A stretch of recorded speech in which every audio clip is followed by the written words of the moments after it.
How you doing, good people? This is the 8-bit animal. And, a lot of random stuff popped up on the NES that came from the Famicom that bounced around publishers. We've seen that a few different times this year where a game would be released by a particular publisher in Japan and then would have to go through a whole lot of changes to end up here in the States. Well, the game we're going to talk about today is another example of that.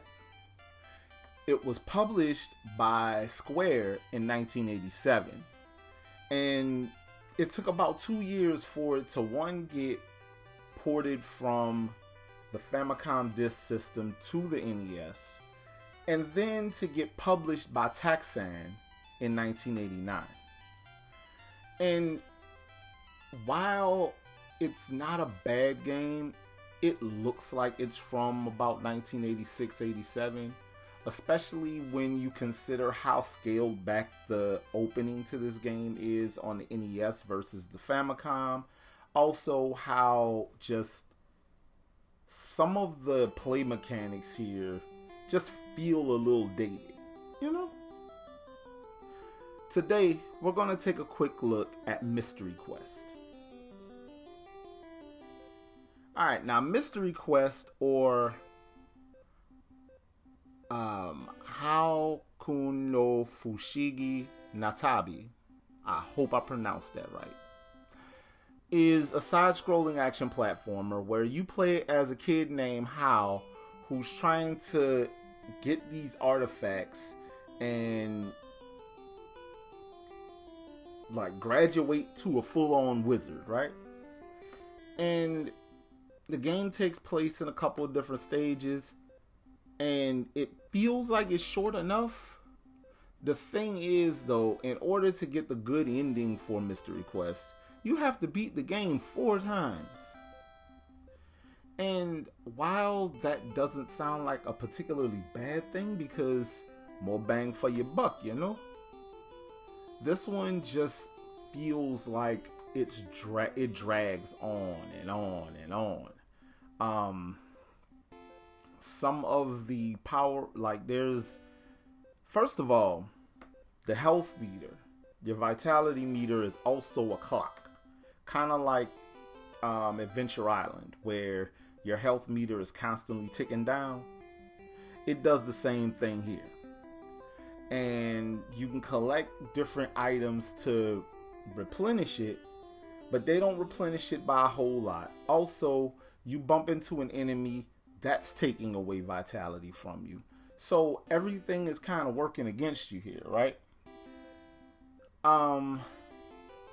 Also, Hao can't swim, so you hit some water, that's it. Also, if I remember correctly, you got 1 life basically. There are infinite continues, but 1 life.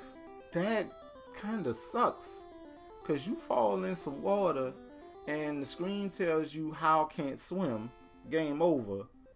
Huh? What's really happening here?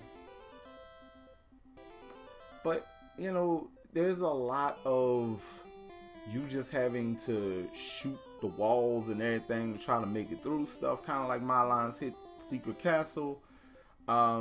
There is also an instance where a mechanic where in order to run, you have to be shooting. So you gotta slap that B button a whole lot to get some speed up to jump and get a long jump going.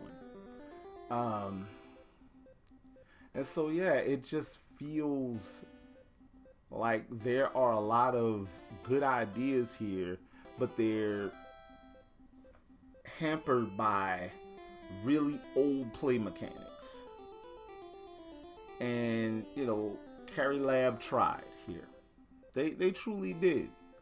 And honestly, with this being, from what my research said, the only thing that they released on the Famicom or NES, I get how some of their stuff kind of got lost in translation versus other stuff that they did that was released on a bunch of Japanese computers. Um, Again, Mystery Quest.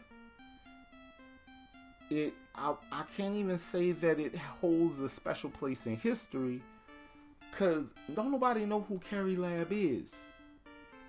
Nobody knows about that dev team. And as far as the game itself, I forgot about this game. I forgot about this game until about a month and a half ago. I'm gonna keep it real with you. I've played it before, but I forgot about it. And that happens a lot with some of these older games on the NES, especially the ones that didn't make a big impact on people. But it exists. Here it is. If you want to play it, I'm about to tell you how. If you are curious and interested in getting yourself a physical of Mystery Quest, about $10 to $15 will get you a loose cart. You can probably get a complete cart, a complete copy with a box and manual for probably about $40, $45, maybe $50. It's not real expensive. But honestly, a loose card will do you fine with this one. It's okay. You don't necessarily need the manual like Legacy of the Wizard. But, yeah, this game just, there's some choices that were made here. And I don't think it's because these people were inept. I just think it's because they didn't necessarily know what they were dealing with as far as the NES is concerned. But Mystery Quest is here. It's serviceable. But there's a lot of better platformers on the NES. This has been the 8-Bit Animal. And I'll catch you beautiful people tomorrow.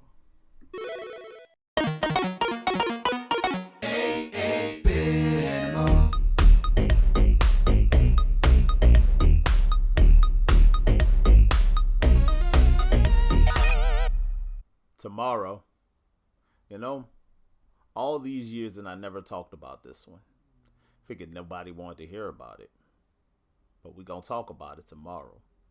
Too bad we still can't shoot that dog.